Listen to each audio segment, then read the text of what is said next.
주었지만 오른발 슛! 골! 두 번째 골! 유산입니다. 유산찬 선수예요.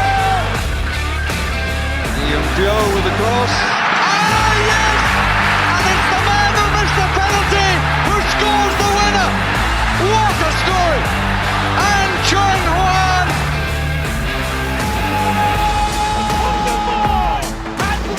You're listening to the K-League United podcast, proud partner of Football Nation Radio. Hello, I'm Ash Mikal. Welcome to the K-League United podcast. It's June 25th, 2002 again, and World Cup semi-final match day. I'm Paul Neat, and joining us on this trip back in time is Mr. Matthew Binns. How are you doing? I'm doing well, Paul. It's a semi-final day. You can taste the excitement in the air. It's the buzz. Yeah, you can sense it. It's palpable. But you know what? I was throughout the course of this journey through to the final, through to the semi-final. I can't help but notice the boots that a lot of the players are wearing, and it just I think 2001, 2002 was really a golden period for football boots. Like the Predator Manias was superb. Not my favorite Preds, mind you. Those were the accelerators from the 98, 99. But the Nike Zoom Air total 90s. And it got me thinking about what boots I had at that time. So what did you have back then, 2002? What were your first pair of boots? And what are your favourite pair of boots that you've ever owned? I think I'd already given up playing. Really? Early retirement? No, well, I hadn't. I'd given up. Saturday, I'd already realised I wasn't going to make it to the big time. I was barely making it into a match squad, let alone going to make the big time. But yeah, I played mostly Sunday league throughout the night. You know, as a kid with the 90s and stuff. And by the time I got to 2000s, I'm just playing a bit at school, but. I did have Adidas Predators, and I've had a look because I know there's different versions. I'm not that ignorant, but at the time in my head there was only one version. But I got them about the France World Cup, and there are a pair in the 1998 year, but that doesn't look like mine. Mine look more like the 1996 ones. So whatever the Adidas Predators 1996 were, I think I had. Touch, Adidas Predator Touch. I didn't realize there was a name after them. They were just Adidas Predators, as far as I was concerned. But I've had some of those ones you've just named there. And I had quite a lot of these. And when I went, when I studied in China, when I went to university, I had so many fake pairs of these. We had our international team and stuff, and just every week just buying fake kits from different teams and fake boots. I had these bright yellow Nike total 90s, did you say, or something? They did not match the skill, is what I say. I'm one of these people that buys the boots to try and overcompensate for the fact that I'm not very good at football. So fair enough. At the moment, I think I've got another Nike pair at the moment, which are grey and luminous green to match a John Book shirt, which says it all. Nice. Really. That's the kind of I'm thinking about the fashion choices. Yeah. You got to be matching in this day and age. Yeah. What was I listening to? I was listening to a podcast fairly recently. That was it. It's called My New Football Club. It's about the comedian David Earl, who starts supporting Exeter City, and they had a couple of players on to talk about boot fashion, and they said that if nowadays if you have black boots, you're a square, basically. It's like, what, are you a ref? That's the kind of like attitude that people have. But I noticed actually, Hwang In-bom has been wearing all black, black with the white Mizuno logo, just plain black boots. It's like respect there. Basically the best boots I've ever had were Adidas Copa Mundials. I bought those about 5 years ago for the Ulsan Cup, 2015. Great pair of boots. But my first were a pair of Patrick's that I got given by a neighbor. They were like black with the yellow logo on it. But the first pair of boots that I actually bought were Puma Kings, and that must have been, I want to say 95, 96. Mm-hmm. Those were nice. And then I got a pair of Preds. But then around this time, 2002, I was only playing for the school team, really. I wasn't playing like every weekend. Yeah. I had a pair of the Nike Zoom Total 90s, and they were not the ones that you will see the players wearing in this match or in any of these matches in the World Cup. It must have been the ones from the year before, but great boots. And again, probably the expense of boots didn't really match the level of skill. I was very much very much an orthodox left back. Got a nosebleed going past the halfway line. Like, you know, it was. I just bought them because I just, why not? So people asking me like, who do you play for? I was like, just a school team. Like people on the school team asking me like, who do you play for? I was like, just with you lads. Just, I like them, so I bought them. You're a left back. Ryan's a left back, I believe, isn't he as well? Ryan's a right back. He's a right back. I'm a right back as well. I think it says a lot about our level of ability that we've. Well, yeah, I was a left winger, and then move back to left back. There we go. Anyway, so we've been on this wild ride as Korea has not only qualified from Group D, but they finished as group winners. Then they knocked out Italy and Spain in the round of 16 and the quarters, respectively. And now they have Die Mannschaft in the semis. That's right, Mannschaft and the semi. That's don't forget, I am 16. This is the level of humor that we're at for this episode. But the question is, can South Korea do what Daejeon have already? That is, get a big win at Sangam. Because did you know, and you will know this if you read my FA Cup 2001 win flashback piece last year, you will know that Daejeon were actually the first team to win a major trophy at Seoul World Cup Stadium. That was the 2001 FA Cup. So there we go. So can they get a win? Can they book their place in the final? Well, before we get to the game itself, let's check in with our very own Jung Muyeol.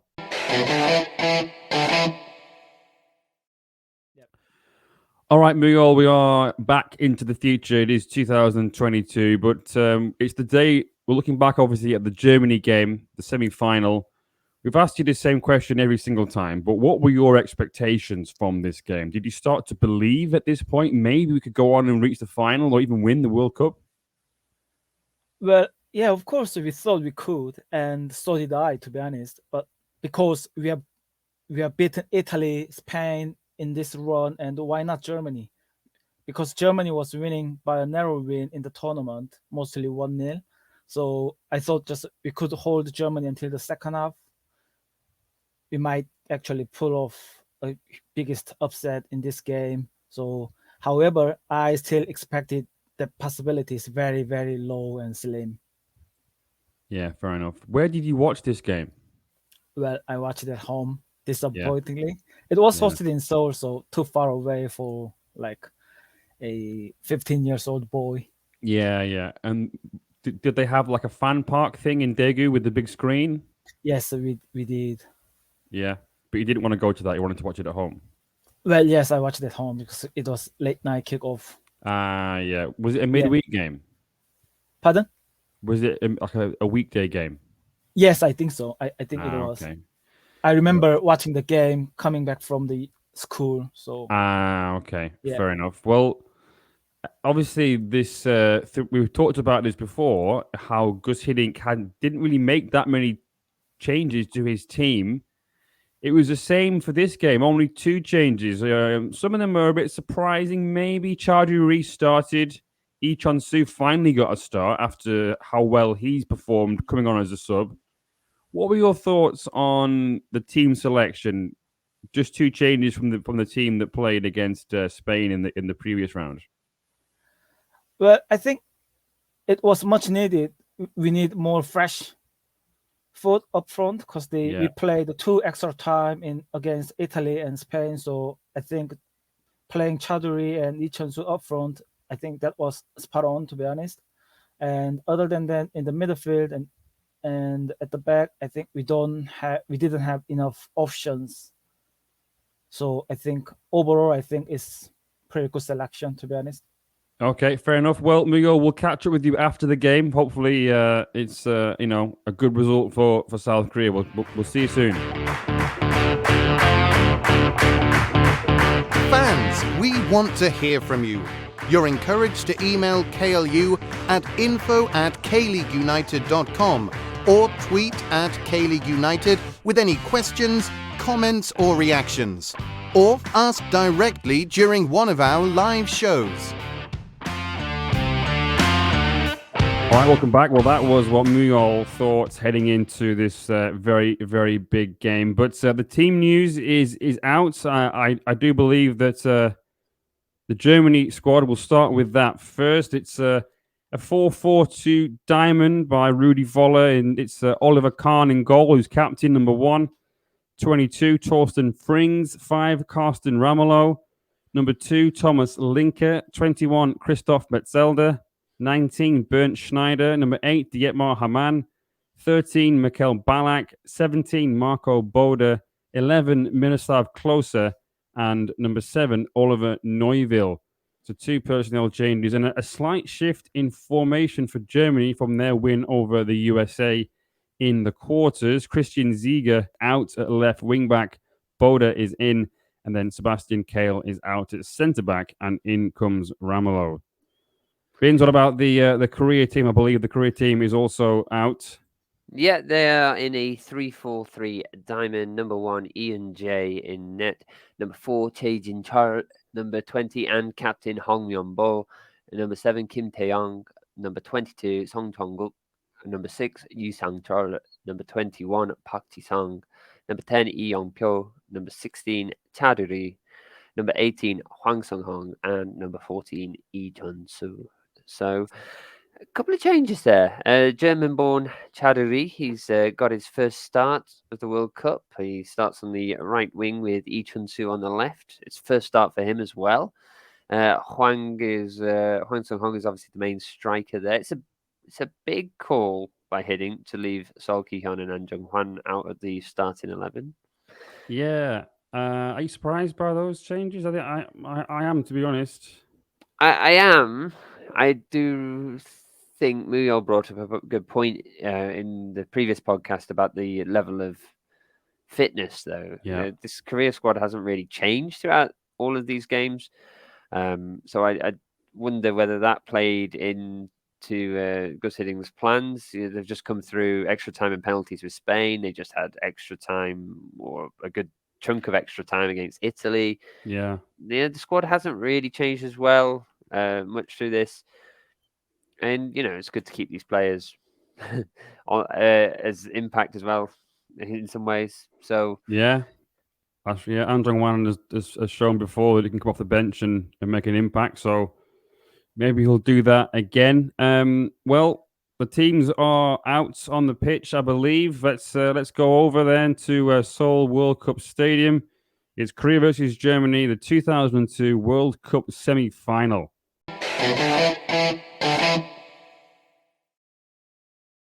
So more of these average height and age stats popped up on the screen when I was watching the players walk onto the pitch. And it said the average age, Korea 26.7, Germany 27.6. So a slightly more experienced team, the Germans. Height-wise as well, Korea 179.5 centimeters, Germany 184.6. I've never noticed this before in international football or any level of football where they've put this quite so prominently on the screen, to sort of say how, the average heights of the players. It's like they're trying to get the excuses in early. It's like, well, we lost because they're a bunch of big buggers, So like that's I don't know. I think as well, like back then, we don't have the access to the statistics that we do today. I mean, obviously statistics do this back then, but the level of in-depth analysis that you can call in today's day and age, in the last decade, it's there's far more things that you could far more relevant things that you can put on the screen now. But yeah, it is interesting that they go for those two. I don't really see too much of it. I mean, you could possibly imply Germany are taller, so they're probably going to get more headers, win more crosses, win more balls in the air. But that's no XG in 2002, was there? No. All right. Well, Korea get things underway with Park Ji-sung and Hwang Sun-hong. And 1 minute in, and Germany, they register a shot. Carsten Ramelow cutting in from the right to shoot left-footed, but it's quite tame and no real danger for Yoon Jae. Mm-hmm. Yeah, then just before 8 minutes, Lee Chun-soo has acres of space to get forward, and he slips the ball out wide to Chaduri, who cuts in and gives it back to Lee Chun-soo, whose shot forces a good save from Khan to his right. 잘 연결됐습니다. 자, 반격합니다. 자, 오른쪽에서 우리 선수 들어가고 있는데요. 자, 직접 하고 있다가 자, 패스 좋습니다. 오른쪽 잘 연결됐습니다. 차두리. 살짝 내주고 오른발 슛! 펀칭! 완벽한 슈팅이었는데요. 네, 네. 좌측 우측으로 흔들어주고 있어요. 네, 칸의 선방이었습니다. 칸의 선방. Yeah, Chaudhry's pace seems to cause Germany some problems down that right-hand side for sure. Germany, though, they have a couple of look-ins as the first half heads towards a close, but that's it really. There wasn't really a lot that happened in the first half, to tell you the truth. It wasn't exactly action-packed. Neither team really having too much of a look-in on goal, and it was quite a high tempo, though. It wasn't as if there was any a lack of endeavour. It was just perhaps teams weren't quite as composed as perhaps they ought to have been. Yeah. Well, Korea will be happy with a goalless first half. You know, to keep one of the tournament favourites at 0-0. That'll give them a lot of encouragement, I'm sure. Oh, for sure. But I think as well this first half, and I think you get this for many semi-finals, nobody wants to play the hand too early. Yeah. You know, it's been at this point. They are 6 games into the campaign. They're probably quite tired, given that the games are coming in thick and fast. And yeah, you're so close to the final. Making a mistake now, it'd be devastating. But yeah, there's no personnel changes rather from either team at the break, and Germany get things back under the way with Klose and Neuville. And yeah, Germany early on looking to get crosses into the box. Well, back in that first half anyway, and that hasn't changed much in the second. Klose is he's such a threat in the air, Paul. He is, yeah. He's someone that you can't leave unmarked, and certainly one who knows, maybe in the future goes on to score all headers in a World Cup finals. Hey, that's maybe those height stats. That's why you need There him. you go. there you go. But yeah, first 12 minutes or so of this second half, Germany mostly shooting was a bit wayward, didn't really test Yoon Jae too much. It's worth saying that 54 and 56 minutes, a couple of subs for Korea. Hwang Sun-ong comes off. An Jung-hwan is on in a like-for-like change. And then Lee Min-sung, who is, he's the current manager of Daejeon Hana Citizen, he comes on for Che Jin-chul at the back. Yeah, and Yoon Jae, he's finally called into action just after the hour mark. Balak's cross from more or less on the touchline is met by Klose at the far post, but Yoon Jae is well positioned and catches it with ease.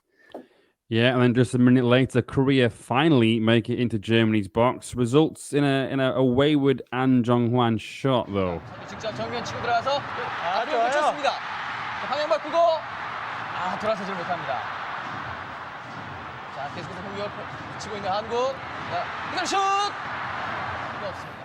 71 minutes, Korea have a free kick on the edge of the box. Lee Chun-soo is stood over it as the right-footed option. An Jung-hwan is also there, as is Yoo Sang-chol. He takes it, but it hits the wall and goes out for a corner. 직접 찰 수 있습니다. 그대로 슛! 골키퍼.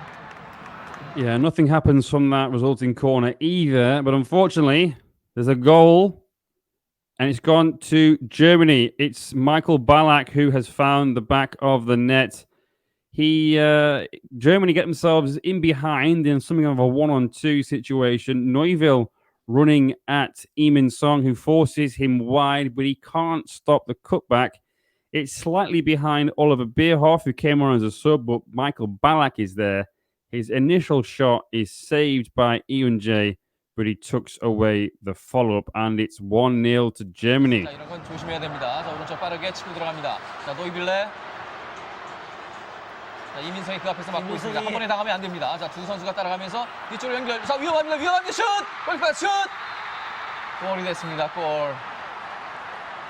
Yeah, Yoo Sang-chol, he caught was caught a bit flat-footed there. He doesn't spot the danger, and by that point, it's too late. Balak is free somehow, and not sure who was supposed to be tracking him. Park Ji-sung not even jogging to get back there. Yeah, maybe as you said earlier, Matthew, there's just a bit of fatigue in this team. It's so certainly not for a lack of endeavour, but yeah, like you said, I'm not sure how he managed to find himself unmarked. There weren't enough bodies back for Korea. It wasn't as if it was the first phase of play that they could have had chance to get some players back there and defend a bit, but Korea still have time to try and get an equaliser, so we'll press on. 78 minutes, Germany, though, they have a free kick. Bernd Schneider rolls it to Dietmar Hamann, who stops the ball for Marco Boda to shoot, who forces a decent save from Eun-jae, who parries the ball away to safety. Yeah, a couple of minutes later, there is another chance for Germany, a looping header from Neuville, but it's easy for Eun-jae, this one. Yeah, and then we have a tactical switch from Guus Hiddink. Hong Young-bo, the skipper, he and obviously the linchpin of the back three is off, and on has come Sol Ki-hyun, a striker. It's now very much all or nothing for Korea. Yeah, but despite that, there's very few chances being created for Korea. I think they've just run out of steam, Paul. Yeah, it certainly looks that way. But then 88 minutes, Lee Chun-soo on the ball, finally. Typical of him, he dances into the middle with great poise and skill, plays it into Lee Young-pyo, but the shot is rushed and it just goes wide. Yeah. 90 minutes, and there's a big chance for Korea to level. Oh, Park Ji-sung with a lovely little through ball to Sol Ki-hyun. Sol does great work to cut in and find Park Ji-sung just inside the area, but he falls over as he shoots, right-footed, and it goes over. He is, in fairness, under pressure from Thomas Linker, though. 좋습니다. 좋은 찬스. 왼쪽. 이것이 제대로 발에 걸리지 않습니다. 설기현 한때 쭉 접고 나오면서 뒷선에 맞습니다. 오른발 슛. 이것이. Yes, and that unfortunately was the last real big chance of the game. 4 minutes of time on it on still wasn't enough for Korea, and they can't find a breakthrough.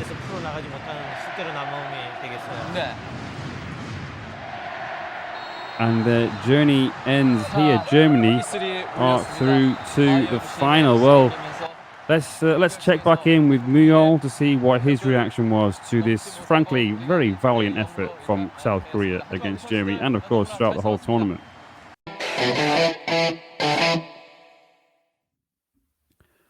All right, Muyeol, welcome back. Well, as we've just seen, the game ended 1-0 to Germany. So, I know it sounds like a strange thing to say, but did you enjoy this game, or was it just a nervy kind of atmosphere for you? I know, having not really expected to make it this far, was it just a case of enjoying the ride, or were you desperate for that win? I mean, I think overall I enjoyed the game, and because no one really expected South Korea to be this far in this tournament, so I think we thoroughly enjoyed this ride. However, at the same time, I was also desperate for the win, although the odds were very slim. Yeah. So it was very nervy moment in the end. Yeah. Oh, Germany scored quite late in the game. The longer it stayed at 0-0, did you have more confidence that you could go on and find a winner? Because obviously in the Spain game, that was 0-0, extra time, then penalties, and that's how you won.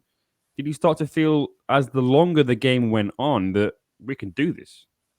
Yeah, of course I did exactly in that way, because Germany, as I said, always got a narrow win in the tournament. So 0-0 until the midway into the second half. I mean, just Korea had fair chance to win this game as well. So I was really hoping for that good result to come in our way, but just it really didn't play in our favor.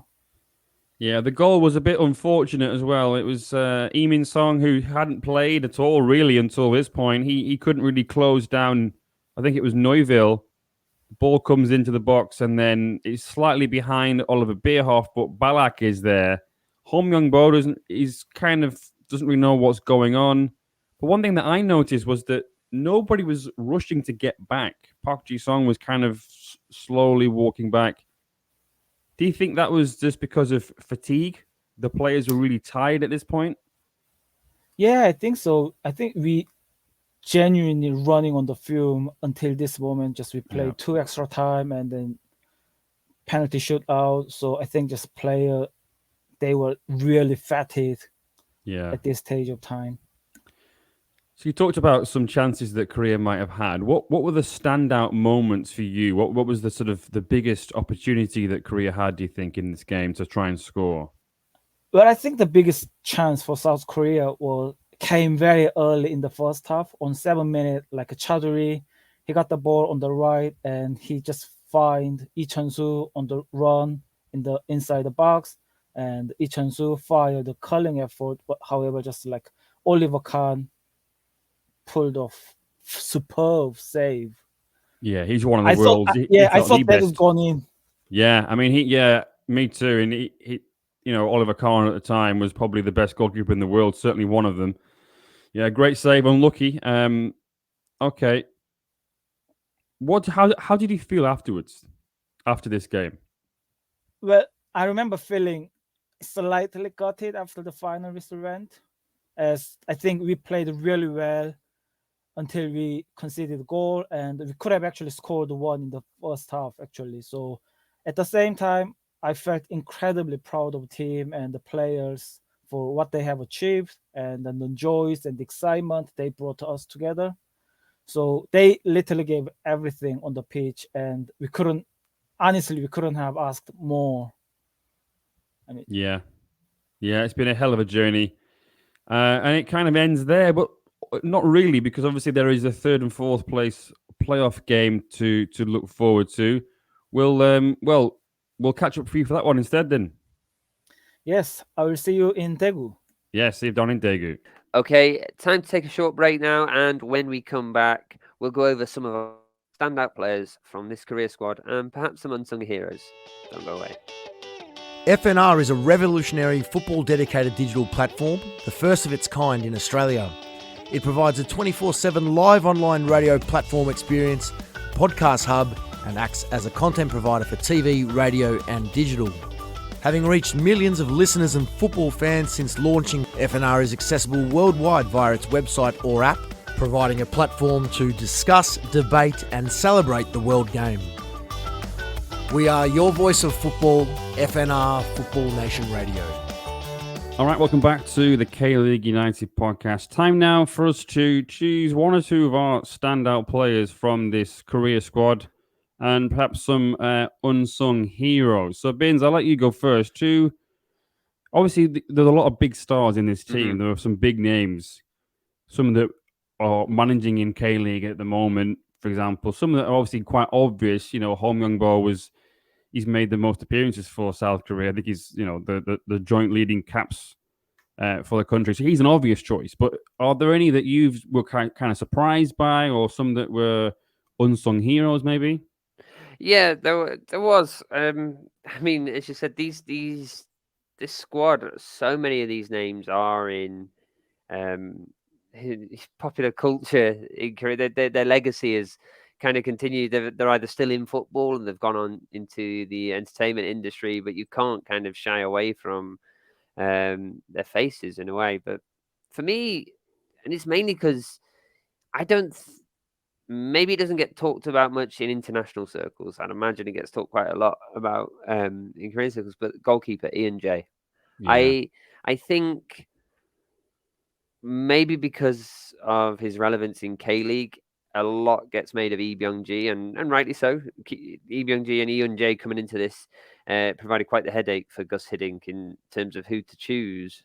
But because of Kim Byung-ji's character, his personality, his mullet. Yeah. I know he didn't play in the 2002 World Cup, but I still, in my head, have him as the keeper. But watching Ian Jae, I can see why he wasn't in this squad. Ian Jae, I thought he was fantastic as the goalkeeper for Korea. I really, really was impressed at him. And tell you the truth, he's at Jeonbuk. He is. Yeah, he's your goalie coach, isn't he? He's the goalkeeping coach at Jeonbuk, and that's not why I'm picking him. But I remember him signing for Jeonbuk, and I go, oh yeah, 2002 World Cup goalkeeper. Again, didn't bother to perhaps give him the true appreciation that he deserves. But going through these matches, match by match, watching the highlights, looking back, discussing, having Muyeol on, giving his opinion and things, Ian J for me, absolute, really solid throughout this entire tournament. Every match, you can find a highlight of him doing something remarkable. For sure. For me, I would have to say Song Jong-guk. He was incredible at right wing back throughout the whole tournament. It's someone that I don't think much is said about him at all these days. I don't even know where he is or what he's doing. He is someone that maybe you would forget that he was in that squad, even though he played every game. But he was fantastic. He was defensively very good. He's good going forward, confident, good on the ball. He was just a reliable right wing back. He was one. Another, I would say, is Lee Chun-soo, because Lee Chun-soo, obviously, he's a well-known player. But I didn't realize how good he was. I saw him play towards the end of his career when he was at Incheon. But by then he's well into his 30s. At this point, he's 21. He's not even in his prime yet in this World Cup. And he was incredible. He was just, you knew when he came on, he was going to have an impact. Every time he got on the ball, Korea looked dangerous. And he on that left-hand side, and when he cut in, because he had that ability to sort of, even though he might perhaps be a bit one-footed, but he was able to do it. He could drift inside and he could find a pass. He got in behind, he's got the pace and the skill to be able to cause a lot of problems. And he was fantastic. And I just think, I don't know, I was quite surprised just by how good he was. Yeah, I think another name for me, and again, it's weird because obviously we're coming at it it's a retrospective. We know these names and we've formed opinions of them based on what they're doing now. And for me, there's Kim Nam-il. Obviously very easy to judge him based on his struggles at Songnam right now. But I mean, he's actually the first K-League goal I ever scored. The first game I went to was Jeonbuk versus Gyeongnam at the end of 2014. And he scored a header late on. It wasn't a great game. But again, I hadn't really thought about him. And in this World Cup squad, these managers, you sometimes just assume, they were probably there or thereabouts around the Korean World Cup squad if they're not one of the standout names in your head. And Kim Nam-il, I remember going through the highlights, especially in those group games. I felt his name came up a lot watching the highlights back, and he seemed to. Yeah, he was really, really solid throughout. I think I think they all were. I think I can understand why there is such an affinity towards this team. But they all had a moment each at some point to prove themselves, and they all stepped up when they had to. And for me, another kind of unsung hero, Kim Nam-il. Yeah. No, you're right, because it's like for people like ourselves who got into K-League about 10, within the last 10 years, these players, if you only know them from being a manager, it's like they were born age 45 and they've only ever been a manager. They didn't have a life or a career before that. Yeah. So like Kim Nam-il, I don't remember him really as a player because I wasn't really paying attention to much else other than Daejeon in 2014, really. So I only ever see him as a bit of a hapless manager, and even Lee Min-sung, who came on in the Germany game in the second half, and he played a little bit for this team. He also played in the game against Turkey, but we'll leave that for next time. He's just, I can't imagine him playing football. I can't imagine him actually being a player. He's just a manager. For me, he'll always just be just a manager, not just a manager, but you know what I mean? It's like, it's just weird. It's quite weird to see these people playing. And I touched on this before in one of the previous episodes about how a lot of them look very similar to how they look now. And a lot of them do. Lee Chun-soo, for example, looks basically just the same. Lee Min-sung is another one. He just looks exactly the same. It's just quite strange to watch him, because when he got beat or when he couldn't kind of put that ball, couldn't stop that cross for the Germany goal, it was just weird watching him. Having watched him the night before, on the touchline for Daejeon, it's just mental. But Yeah, you're right. This team, a lot of big stars. Obviously this was Park Ji-sung's breakout tournament. Lee Young-pyo at this point was already a star, incredible. Having the confidence to wear number 10 as a left back is incredible. Hwang Sun-ong was at this point 34, and he was he was still excellent, wasn't he? And another one, sorry, I've almost went past this one. Sol Ki-hyun. Now, I have to admit, I saw Sol Ki-hyun play for Wolves against Preston at Deepdale, and he was incredible. Probably one of the best players I've ever seen live, ever. He was unbelievable. He scored in a 1-1 draw. How he didn't score about 6, I don't know. He was incredible. He played a lot deeper, though. I thought he was a midfielder. But anyway. But because he's done a kind of average job with Gyeongnam, Lol Ki-hyun, it's like, well, you kind of forget just how good he was. And then seeing him, obviously I saw him play in the Championship against Preston, but seeing him in the World Cup, which was 2 years before this, or 2 or 3 years before this, and causing all kinds of issues for the likes of Italy and Portugal and Spain, it's like, that's how good he was. That's why he was at Anderlecht, It was just incredible. But you kind of forget just how good these players were because they are managers now, and it's because they're not, even Hong Young-bo. All right, he's team at top of the league at the moment, but will they be at the end of the season? I don't know. Sol Ki-hyun, Gyeongnam probably not going to reach the playoffs. Maybe they will, but it's just you kind of forget. Yeah, I don't know. I'm keep repeating myself, but and it's interesting and controversial take, which you don't want to end this. I seem to end a couple of pods ago. I seem to end on a negative note, but I always wonder as well. And playing devil's advocate here, do they get longer than other managers to prove themselves? Because they probably do. I feel like Hwang Sung-hon has managed to stay in the managerial circles. Well, I think that's because of his Pohang days. I think if he hadn't done that, he might not be so lucky. You'd have to look at some of the other managers who are a lot earlier in their managerial career, like Lee Min-sung, like Sol Ki-hyun. Like Nam Ki-il is what I'm saying. Like Nam Ki-il. Sorry, Kim Nam-il. Sorry, Kim Nam-il. Yeah. We've done it again. I keep doing it. Anyway. But yeah, I think if Kim Nam-il survive the season with Songnam, I'd be very surprised, to be perfectly honest with you. Yeah. But, I mean... Sol Ki-hyun, if he can... It would probably be harsh to sack him. Gyeongnam, it's not... he's not been confirmed yet, but about to lose Willian to Daejeon because they've basically gazumped them. But if he doesn't do anything with them, will he get another chance somewhere else? I don't know. Maybe not. Yeah.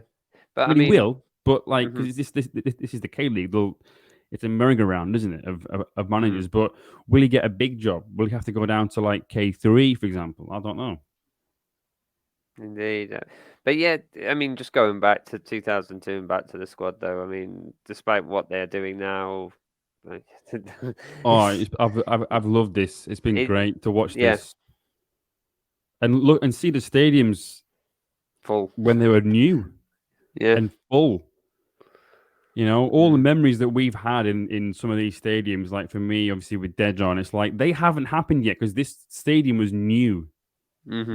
It's really, I can't even describe it. It's just amazing to sort of see it like that. It's like a time capsule. It's weird, but yeah, incredible. But we'll have to end that there. Otherwise, we'll be here all night talking about how good this Korea squad was. We haven't even mentioned people like Yoo Sang-chol, God rest his soul, absolutely superb all tournament. We haven't mentioned the back three, really. Kim Tae-yong, another one, wearing number 7 as a centre back. Incredible. Who do you think he is? Che Jin-chol, so reliable. But yeah, like I said, we'll be here all night. So let's press on. Korea's journey ends here, or does it? There's still the 3rd and 4th place playoff to play, which will be against either Brazil or Turkey. That game takes place tomorrow, so we'll find out then. But whoever it is that Korea play, we'll see you down in Daegu for that one. Thank you very much for tuning in. We'll see you there.